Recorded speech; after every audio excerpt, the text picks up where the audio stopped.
Hello साथियों, भारतीय न्याय संहिता 2023 की धारा 93 जो कि आईपीसी की धारा 317 के समरूप है, बालक के पिता, माता, उसकी देखरेख करने वाले व्यक्ति द्वारा 12 वर्ष से कम आयु के बालक का आरक्षित डाल दिया जाना और परित्याग करना।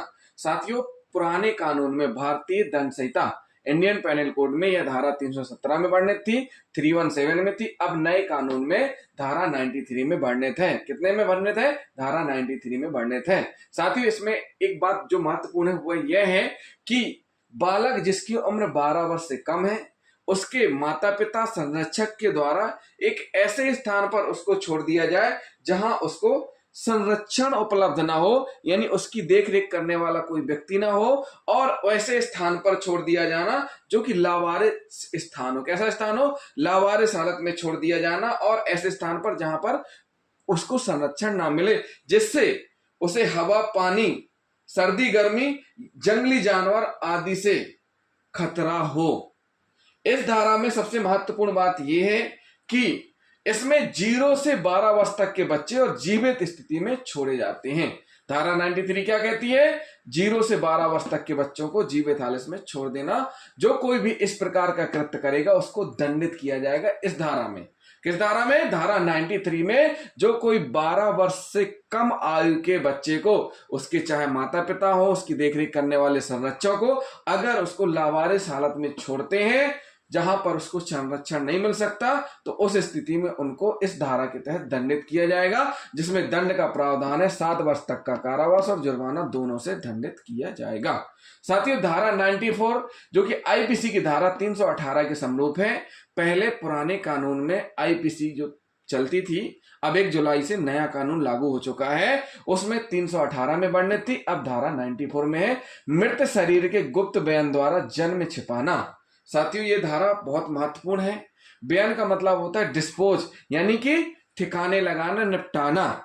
साथियों, धारा 94 क्या कहती है? जन्म की घटना को छिपाने के लिए कृत्य किया जाता है। क्या किया जाता है? ऐसा कृत्य किया जाता है जिससे नवजात शिशु को डिस्पोज कर दिया जाता है। इसमें जो महत्वपूर्ण बात यह है, सबसे महत्वपूर्ण बात यह है कि शिशु के जन्म लेते ही, जैसे ही शिशु जन्म लेता है, वैसे ही चाहे वह मृत हो या जीवित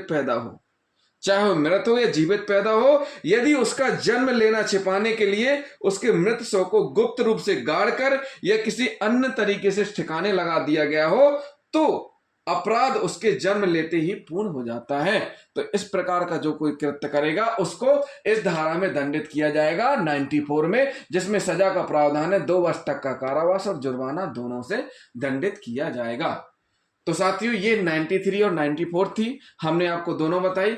अब हम आपको बता देते हैं कि धारा 93, 94 क्या संज्ञेय अपराध है? हाँ, ये दोनों धाराएं संज्ञेय अपराध की कैटेगरी में आएंगी।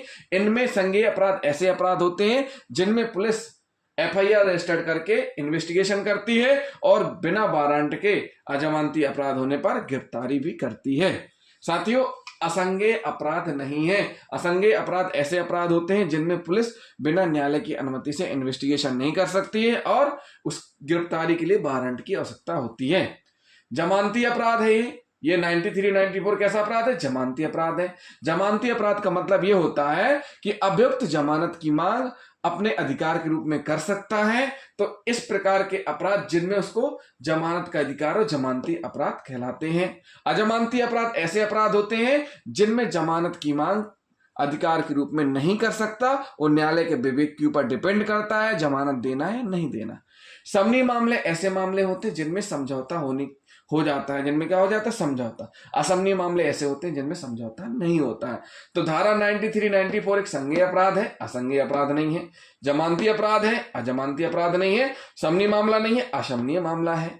93, 94 में एफआईआर दर्ज की जाएगी, इन्वेस्टिगेशन होगा, चार्जशीट कोर्ट में पेश की जाएगी, कोर्ट में ट्रायल चलेगा, यानी सुनवाई होगी, और प्रथम वर्ग मजिस्ट्रेट के द्वारा क्या किया जाएगा? सुनवाई की जाएगी। तो साथियों, ये हुई धारा 93 और 94 बीएनएस की। तो जिन साथियों ने अभी तक हमारे चैनल को सब्सक्राइब नहीं किया, हमारे चैनल को जरूर सब्सक्राइब कर लें, वीडियो को लाइक और शेयर करना ना भूलें, साथ ही साथ कमेंट भी करते जाएं। थैंक यू साथियों।